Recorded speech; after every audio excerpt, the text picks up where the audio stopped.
ಮೇಲ್ನೋಟಕ್ಕೆ ಸ್ವಲ್ಪ ನಿರ್ಲಕ್ಷ್ಯ ಆಗಿದೆ ಬಫರ್ ಝೋನ್ನಲ್ಲಿ ಅಂತ ಕಾಣ್ಬರ್ತಾ ಇದೆ. ಇನ್ನು ಸಂಪೂರ್ಣ ಮಾಹಿತಿ ನಮಗಿನ್ನ ಬಂದಿಲ್ಲ. ಈಗ ಮೈನ್ಸ್ ಆ್ಯಂಡ್ ಜಿಯಾಲಜಿ ಯಾರು ನಿಮ್ಮ ಬೆಂಗಳೂರು ಅರ್ಬನ್ದವರು ಈಗಾಗಲೇ ಸ್ಪಾಟಿಗೆ ಹೋಗಿದ್ದಾರೆ, ಹೋಮ್ ಡಿಪಾರ್ಟ್ಮೆಂಟ್ದವರು ಇದ್ದಾರೆ. ಆ್ಯಸ್ ಆಫ್ ನಾವು ಅರೌಂಡ್ 8 ಜನ ಮೃತಪಟ್ಟಿದ್ದಾರೆ. ಅದರಲ್ಲಿ ಒಬ್ಬರು ನಮ್ಮ ಯಾದಗಿರಿದವರು, ಒಂದಿಬ್ಬರು ಬಿಹಾರ್, 2-3 ಜನ ಬಿಹಾರದವರು, 2-3 ಜನ ಮಧ್ಯಪ್ರದೇಶದವರು, ಒಂದು ಜಾರ್ಖಂಡ್ ಅಂತ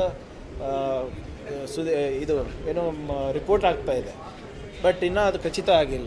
ಸೊ ಅದೆಲ್ಲ ಮಾಹಿತಿ ನಿಮಗೆ ಸಾಯಂಕಾಲ ಅಷ್ಟರಲ್ಲಿ ಬರುತ್ತೆ. ಶೇಖರ್ ಅವರು ಇದೇ ವಿಚಾರಕ್ಕೆ ಮಾತಾಡಿದ್ದಾರೆ ಸರ್. ಡಿಪಾರ್ಟ್ಮೆಂಟ್ ಜೊತೆಗೆ ಪೊಲೀಸರ ಜೊತೆಗೆ ಮೀಟಿಂಗ್ ಮಾಡಿ ಎಚ್ಚರಿಸಕ್ಕೆ ಕೂಡ ಹೇಳಿದ್ರಂತ. ನೋಡಿ, ಕ್ವಾರಿ ನೋಡ್ಕೊಳೋದು ಹೋಮ್ ಡಿಪಾರ್ಟ್ಮೆಂಟ್ ಅಲ್ಲ, ಅದು ಮೈನ್ಸ್ ಆ್ಯಂಡ್ ಜಿಯಾಲಜಿ ಸಪ್ರೇಟಾಗಿ ಅದರದಾದಂಥ ಒಂದು ಇಲಾಖೆ ಇದೆ. ಅಲ್ಲೇನಾದರೂ ಲೋಪ ಆಗಿದರೆ ಅವ್ರು ನಮ್ಮ ಗಮನಕ್ಕೆ ತಂದರೆ ನಾವು ಲೋಪಗಳನ್ನು ಅಥವಾ ನಮ್ಮಿಂದ ಏನು ಸಹಾಯ ಬೇಕೋ ನಾವು ಕೊಡ್ತೀವಿ.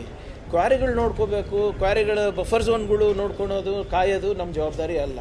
ಬಟ್ ಮೈನ್ಸ್ ಆ್ಯಂಡ್ ಜಿಯಾಲಜಿ ಅವ್ರದ್ದು ಏನಾದರೂ ಸಲಹೆ ಇದ್ದರೆ ನಮಗೆ we will definitely follow it. ಸ್ಥಳೀಯ ಶಾಸಕರ ಆರೋಪದ ಪ್ರಕಾರ ಮೂವರೆಗೂ ಕೈವಾಡ ಇದೆ ಅಂತ ಒಂದು ಅರಣ್ಯ ಇಲಾಖೆ, ಒಂದು ಮೈನ್ಸ್ ಆ್ಯಂಡ್ ಜಿಯಾಲಜಿ ಮತ್ತು ಪೊಲೀಸರು ಕೂಡ ಹಿಂದೆ ಇದೇ ಥರ ಬ್ಲಾಸ್ಟ್ ಮಾಡಿ ಚಿರ್ಷೆ ಒಂದು ಸತ್ತೋಗಿತ್ತು ಸರ್, ಮರಿಗಳ ಸಮೇತ. ಬಗ್ಗೆ ಕೂಡ ತನಿಖೆ ನಡೀತಾ ಇದೆ. ಆದಾಗ್ಯೂ ಈ ಥರ ಘಟನೆಗಳು ನಡೀತಾ ನೋಡಿ, ಆ ಹಿಂದಿನ ಪ್ರಕರಣದ ಬಗ್ಗೆ ನನಗೆ ಮಾಹಿತಿ ಇಲ್ಲ.